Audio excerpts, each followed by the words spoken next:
start by making cauliflower rice. I've got half a head of cauliflower here.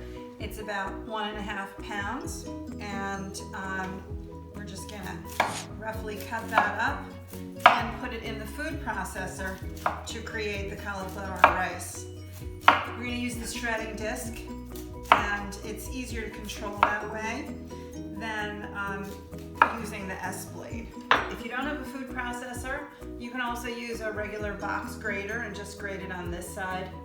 Here's something I have that I highly recommend is a cut glove. You can get this at Sur La Table.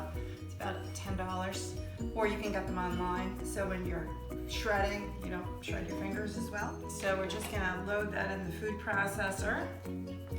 And the nice thing about having fresh cauliflower instead of the cauliflower that you buy already riced in the produce department at your food store is that this will stay nice and fresh in your refrigerator for days. Once you make the cauliflower rice, you've got all those cut surfaces, it starts to oxidize a little and it gets a little funky smelling.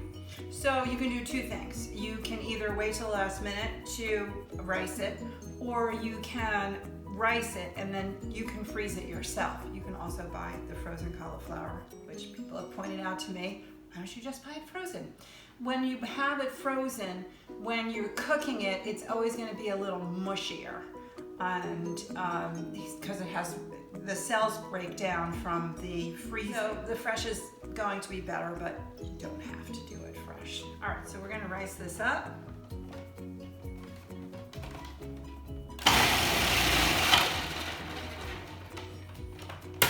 All right.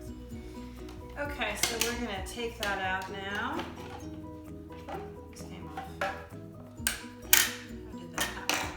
Alright, so you can see that I've used also the stems in there. The stems are fine to use.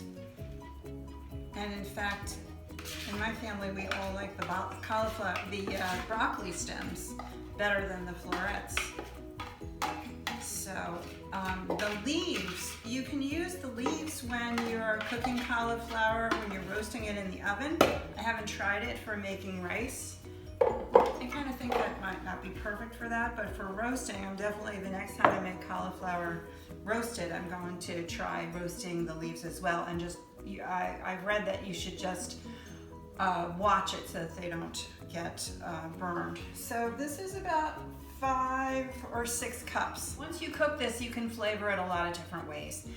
Today we're going to cook this with Middle Eastern spices. So it's going to be adapted from Food 52's Spice Merchant Couscous by Queen Sashi. And it's going to be with za'atar and cumin and lemon zest and things like that. That's one option. And another one, you can use butter and garlic and Parmesan cheese. Or you can make it Mexican flavored with some cumin and cilantro, tomato paste, and maybe chipotle peppers. That would be delicious too. But the basic cooking techniques is going to be the same. So we're just going to put that right into our pan over here, and we're going to cook this. Okay, I've got my nonstick skillet over here, and it's been heating up over medium heat. Now I'm adding 3 tablespoons of extra virgin olive oil, and when that's heated up, I'm adding the cauliflower rice. Okay, so we're just going to cook this, stirring around so you get all of the couscous coated with the oil. We're just going to cook this just so it's tender but not mushy. It's been exactly 7 minutes. And you can see the difference in the texture of the cauliflower. It's gotten softer, it's lost its bright white color, it's more yellow, and it tastes just tender, and that's perfect. So we're gonna let that cool a couple minutes while we make the dressing. In a mixing bowl, 2 tablespoons extra virgin olive oil, a 1/4 cup of lemon juice, a 1/2 teaspoon of lemon zest, then add 2 tablespoons of chopped parsley. I use cilantro, that's what I had. A clove of minced garlic, 1/2 teaspoon cumin, And then a half teaspoon of za'atar. You can substitute thyme or oregano and a little bit more lemon zest. Half teaspoon kosher salt and a 1/4 teaspoon of ground black pepper. Mix that all up. And then add 3/4 cup of golden raisins. I had apricots and currants, so use what you have. I'm just gonna pour that in there because a larger bowl is always easier to mix in. I often regret using a smaller bowl, but I never regret using a larger one. That looks just about perfect. And then I've got my 1 cup of cashews that I'm gonna mix in. Now, it says, my recipe says unsalted, but you know what? I have salted cashews, so that's what we're using today. And you can just substitute as you wish because this is a very flexible recipe. All right, so this is ready to go. I'm gonna give that a little taste.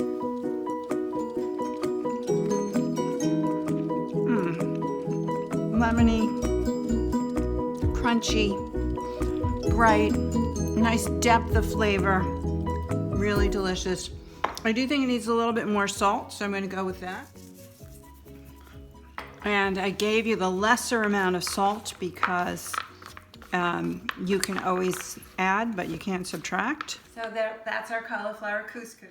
Remember that you can adjust this recipe to your palate and make it your own recipe. You don't have to use apricots and cashews. You could use grapes and feta cheese. Shredded carrot and pistachios would be a nice combination. Raisins and almonds. Any combination that you think would work, that it's got that little bit of sweetness and a little bit of crunch. The next day, after it sits in the refrigerator, if you have leftovers, probably you might want to up the lemon a little fresh squeeze of lemon to brighten it up again, and it will taste wonderful. All right, that's it for today. Happy cooking.